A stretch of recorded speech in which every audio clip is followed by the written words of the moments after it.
Bienvenue dans le débat de France 24. A-t-on connu pire situation en Afghanistan ?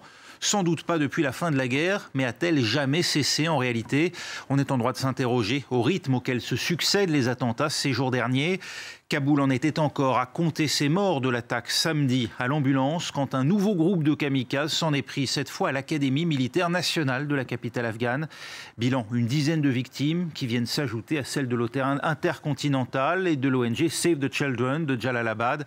Retour sur 8 jours d'horreur en Afghanistan. Le sang n'en finit pas de couler. Cette fois, en plein cœur de Kaboul, un complexe de l'Académie militaire a été frappé. C'est la suite d'une série d'attaques sur le sol afghan. Samedi, un attentat à la voiture piégée a fait plus de 100 morts et plusieurs centaines de blessés. Plus tôt, une autre attaque terroriste a fait 20 victimes dans un hôtel de Kaboul. Qui revendique ces attentats? La branche afghane de l'organisation État islamique est très active dans le pays. Elle a revendiqué l'attentat de l'Académie militaire ce lundi, mais elle n'est pas la seule. Une vingtaine d'autres groupuscules terroristes sont présents dans le pays. De leur côté, les talibans s'attribuent plusieurs attaques qui ont eu lieu ces dernières semaines. Depuis plus de 20 ans, ils tentent de s'imposer en Afghanistan. Le pouvoir est-il dans l'impasse? La gestion de la crise est contestée au sein même de la population. Certains évoquent la porosité des contrôles et la corruption qui gangrènent le pays. Le président Ashraf Ghani est au pied du mur face à la surenchère de violence. Comment expliquer la multiplication des attentats? Washington, le principal allié de Kaboul dans la lutte antiterroriste, se désengage peu à peu. Les 100 milliards de dollars investis par les États-Unis en près de 15 ans sont quasi épuisés. Sur le terrain, il reste moins de 10 000 GIs. La Maison-Blanche a tranché. Dans la lutte contre le terrorisme, elle concentre désormais ses forces en Irak et en Syrie. L'Afghanistan, en partie délaissé, est devenu un territoire où pullulent les groupuscules terroristes. Leurs capacités d'action sont loin d'avoir été anéanties. La situation en Afghanistan, on en débat avec à mes côtés Patricia Lalonde. Bonjour, vous êtes eurodéputée UDI, déléguée générale de l'ONG MEWA, Mobilisation en anglais, of Elected Women in Afghanistan, et vous êtes chercheuse à l'Institut Prospective et Sécurité en Europe. Je rappelle également que vous avez écrit notamment l'Afghanistan, Abdullah, l'Afghan qui dit non aux talibans, également Paris-Kaboul, journal d'une femme révoltée. Merci d'être avec nous. Merci également à René Kania, vous êtes politologue, spécialiste de l'Afghanistan et de l'Asie centrale, ancien attaché militaire en Asie centrale. Zalman Haqqani, vous êtes ancien ambassadeur d'Afghanistan en France. Vous l'avez été de 2002 à 2007. Vous êtes également professeur émérite à l'université de Caen. Merci d'être avec nous. Et enfin, Wassim Nasr, journaliste à France 24, spécialiste des réseaux djihadistes. Le titre de votre dernier ouvrage, Wassim?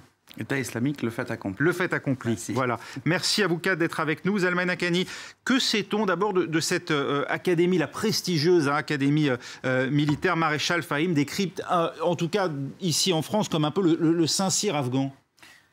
Tout à fait. Cette académie qui a été fondée il y a quelques années, c'est l'académie qui a succédé à l'ancienne académie militaire qui existait sous le roi et sous la première république afghane. Et dans cette académie, il y a entre 4500 et 5000 étudiants, officiers, qui sont formés, qui vont de sous-officiers jusqu'au grade général. Donc c'est une académie très importante pour l'Afghanistan. Et c'est une cible de choix. Patricia Lalonde, cette cible de choix était donc étant cible de choix très protégée, on l'imagine, très surveillée. C'était le cas d'ailleurs aussi du lieu dans lequel l'ambulance a explosé samedi, puisque c'est à proximité de la représentation, notamment de l'Union européenne, mais il y avait aussi l'ambassade de Suède ou l'ambassade d'Inde à proximité. Ça veut dire qu'il y a un message à travers ça. Il n'y a pas de sanctuaire aujourd'hui en Afghanistan. C'est le message que donnent les terroristes. Oui, bien sûr, mais moi je pense que ce qui est très grave dans ce qui est en train de se passer, c'est que Kaboul est complètement infiltré. C'est ça qu'il faut comprendre, puisque depuis, avec toutes les troupes de la coalition internationale qui sont encore là, le fait que les terroristes se baladent aussi et autant d'informations au sein des institutions à Kaboul. D'ailleurs, il y a eu une conférence de presse aujourd'hui qui a été donnée par y compris le président Ghani et y compris l'ancien patron des services de sécurité, Abdullah Saleh, qui a expliqué que ça y est, maintenant, les terroristes étaient au sein de Kaboul. Donc ça, c'est une situation tout à fait grave. C'est nouveau, ça, Wassim Nasr?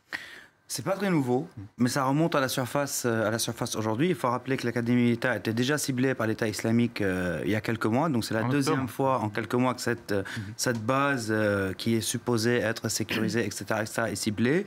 On a vu sur les derniers mois une montée en puissance, que ce soit des attentats à Kaboul ou que ce soit, on oublie un peu, des opérations à l'extérieur de Kaboul. Aujourd'hui, les talibans, ils contrôlent un territoire. La plus grosse partie du territoire qu'ils contrôlent dépasse de loin ce qui a été le cas, par exemple, à leur défaite en 2001. Aujourd'hui, c'est inédit, tous les territoires qu'ils contrôlent et tous les territoires où ils sont actifs.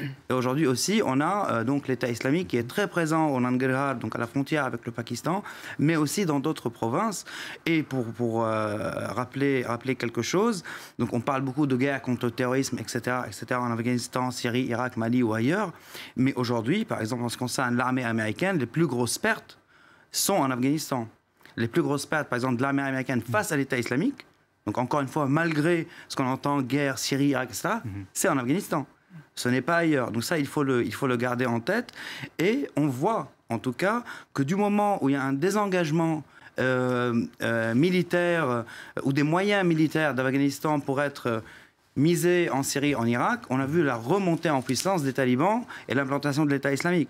Donc, ce qui était aussi le cas en Syrie et en Irak. Dès qu'il y a eu des engagements américains en 2011 d'Irak, il y a eu la montée en puissance de l'État islamique, retour en force 2014-2015. Oui. Donc, on remarque que cette guerre en Afghanistan qui dure depuis 2001, on remarque dès la pression militaire occidentale baisse, ça revient. Les mouvements djihadistes reviennent pour la simple raison que tous les éléments objectifs qui ont mené à leur montée en puissance à un moment donné de l'histoire sont toujours là.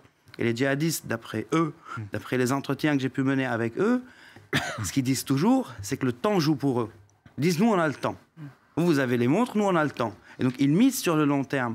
Donc, quand on parle d'une attaque contre l'intercontinental, c'est pas anodin, l'intercontinental. Donc, c'est une attaque, c'est une opération qui a été préparée de longue durée. Les premiers éléments... L'attaque du 20 janvier. Exactement. Oui. Donc, les premiers éléments qui menaient vers un ciblage de l'intercontinental remontent à 2011.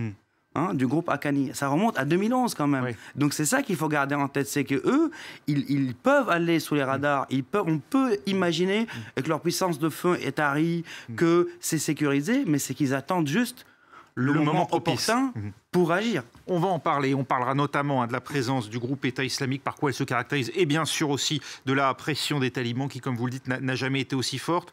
René Cagna, si l'on regarde simplement le mode opératoire de ces deux dernières attaques, celle ce matin, ces tirs et ces kamikazes, le premier qui a quand même réussi, enfin en tout cas les kamikazes qui parviennent à franchir un premier checkpoint avant de réussir cette explosion. Et puis samedi, ces ambulances qui se présentent. Alors il y a eu 2 ambulances à la suite, c'est la deuxième qui a réussi à se faufiler en fait derrière et dans laquelle se trouvait l'explosif. Et le policier a pensé que ces 2 ambulances faisaient partie d'un cortège commun et a donc vérifié simplement la première et pas la deuxième. On voit l'opportunisme des terroristes. Mais est-ce à dire aujourd'hui qu'on est face à des services de sécurité débordés? Sont-ils défaillants ou est-ce tout simplement impossible de prévenir ces attaques? Je crois qu'ils sont dans une épreuve très, très profonde et qu'ils vont être confrontés encore plus à cette offensive qui est menée. Ce sont des gens qui ont été formés sur le tas assez rapidement ces derniers temps et qui n'ont pas la compétence de nos services et qui ne peuvent pas affronter ce qui se passe et va se passer. On parle quand même de soldats et de policiers qui étaient censés être formés notamment par des Occidentaux et par les forces de l'OTAN. Oui, mais c'est formé assez rapidement. Je connais bien cette académie, j'y ai un peu fait de formation. Je peux vous dire que le choix des officiers n'est pas toujours excellent. Ils sont là pour assurer leur gamelle, assurer la survie de leur famille. Et ils sont pris en main d'une façon peut-être un peu maladroite, parce que nous ne connaissons pas bien la société afghane, et le résultat n'est pas reluisant. Près d'un tiers des soldats afghans disparaissent de l'armée chaque année, soit en désertant, soit parce qu'ils sont tués. Ça veut dire qu'en fait, il faut quasiment réinventer un tiers du corps militaire chaque année? Exactement. Exactement, c'est ce que disent les généraux. C'est un peu comme si on effectuait une réparation sur un avion en vol. Quand nous nous occupons de l'armée afghane actuellement, nous effectuons une réparation sur un avion en vol. Et vous voyez là, les problèmes que ça peut poser. Il ne faut pas oublier 2 éléments aussi qui sont tout aussi importants. C'est que parfois les chiffres des recrues sont gonflés pour la corruption. Parce que on dit que c'est des soldats fantômes, donc c'est des salaires qui sont supposés être versés à des soldats et qui finissent dans les poches des uns et des autres. Il y a aussi un autre facteur qui était tout aussi important, c'est que dans l'armée afghane, dans les forces de l'ordre afghanes, que ce soit au niveau des officiers ou des militaires, il y en a beaucoup aussi qui retournent leur veste ou qui sont envoyés par les talibans pour commettre des attaques et des attentats. Il y a plusieurs officiers américains qui ont été tués de la sorte, d'autres militaires occidentaux où ils étaient en train d'entraîner des soldats et ces soldats ont fini par retourner leurs armes donc contre leurs entraîneurs. Donc ces 2 éléments-là, il ne faut pas les oublier parce qu'il ne faut pas oublier aussi que ça fait partie aujourd'hui de la société afghane et que ça soit les talibans ou l'État islamique, ce ne sont pas des martiens. C'est des gens de ce pays qui sont dans le tissu social de ce pays à tous les niveaux. Zalman Haqqani, il y a eu pas mal de critiques, notamment ces derniers jours, à l'encontre des services de renseignement. La police, elle, a été critiquée de longue date en Afghanistan. On y dénonce une corruption endémique. Est-ce que c'est le cas? Tout à fait. Je crois que tout l'appareil de l'État afghan peut être critiqué. Parce que les problèmes de corruption, les problèmes de compétences, les problèmes d'attirer à la fois des civils et des militaires pour exercer des fonctions pose un problème en Afghanistan. Tout ça, c'est à revoir. La corruption est endémique. La corruption touche toutes les couches de l'appareil de l'État. Donc ça, c'est évident. Est-ce qu'on peut aller jusqu'à accuser certaines strates de cet État, et y compris le service de renseignement, d'intelligence avec l'ennemi? Parce qu'il y a des accusations de manipulation, y compris par le Pakistan voisin. Il peut y avoir des infiltrations de l'extérieur dans l'appareil de renseignement afghan. Et donc là aussi, comme dans les forces militaires, il y a des problèmes, évidemment. Évidemment, je pense que nos services de renseignement ne sont pas, si vous voulez, sans infiltration des forces extérieures, que ce soit le renseignement pakistanais ou le renseignement d'autres pays voisins. Ça, c'est une évidence, évidemment. Sinon, comment ?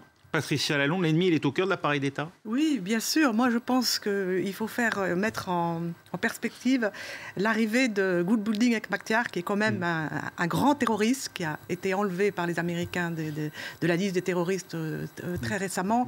Mais il est quand même rentré en grande pompe à Kaboul. C'est Ashraf Ghani qui l'a fait rentrer, soi-disant pour faire la paix avec les talibans, pour organiser un deal avec les talibans. Il est rentré la négociation avec les talibans. Absolument. Et il est rentré avec 20 000 combattants hyper armés. Et je veux dire, on ne peut pas s'empêcher de faire la relation entre l'arrivée de Gulbuddin Hekmatyar et ce qui se passe actuellement. Puisque Gulbuddin Hekmatyar et tous ses hommes avaient des relations avec les services secrets pakistanais. Donc je veux dire, quand le verre est dans le fruit. En ce moment, c'est le cheval de Troie qui se passe. C'est l'histoire du cheval de Troie qui se passe actuellement à Kaboul. On ne peut pas imaginer autant d'attentats si bien organisés, parce que c'est ça qu'il faut expliquer. Comme vous l'avez très justement dit, l'attentat près de Chicken Street et près de la représentation de l'Union européenne, ça a été avec ces 2 ambulances, c'était très très bien organisé. L'attaque de la terre très opportuniste aussi, on peut dire, c'est un coup de chance. Non, vous pensez que c'est préparé au millimètre? Mais très préparé. L'attaque de la terre continentale, hôtel que je connais bien, parce que c'est là que je vais tout le temps quand je vais là-bas, c'était hyper préparé aussi, très organisé. Donc, si vous voulez, tout ça, c'est des choses on ne peut pas dire juste, c'est des terroristes comme ça qui arrivent. C'est vraiment... Et je pense que l'arrivée de Gulbuddin Hekmatyar a fait bon, voilà, il y a quelque chose. Alors, encore faut-il distinguer dans les revendications, parce qu'il y a effectivement, certains sont revendiqués par les talibans, c'était le cas notamment de l'attentat de samedi, d'autres par le groupe État islamique. Oui, mais enfin, ils changent. Vous savez, c'est comme en Syrie, à un moment donné, tous ces groupes-là, bon, ils s'appellent comme ça, et puis ensuite, enfin, je veux dire, il y a une porosité.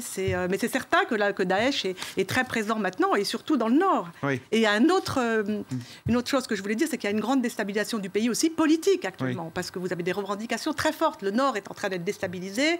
Le gouverneur du Nord, qui s'appelle Mohamed Oustad Atta, qui est un gouverneur puissant, a Daesh dans sa province. Et donc, il a été destitué par le président Ghani de ça, et il refuse de quitter le poste. Donc, ça crée une atmosphère très difficile en Afghanistan. C'est tous ces éléments-là qu'il faut mettre en... On va parler justement des différences pour essayer de bien comprendre avec vous, notamment Wassim Nasr, le mode d'action, le mode opératoire et la stratégie à la fois du groupe État islamique et des talibans en Afghanistan. On va se reparler dans un instant. Ce sera la deuxième partie du débat de France 24. Restez avec nous.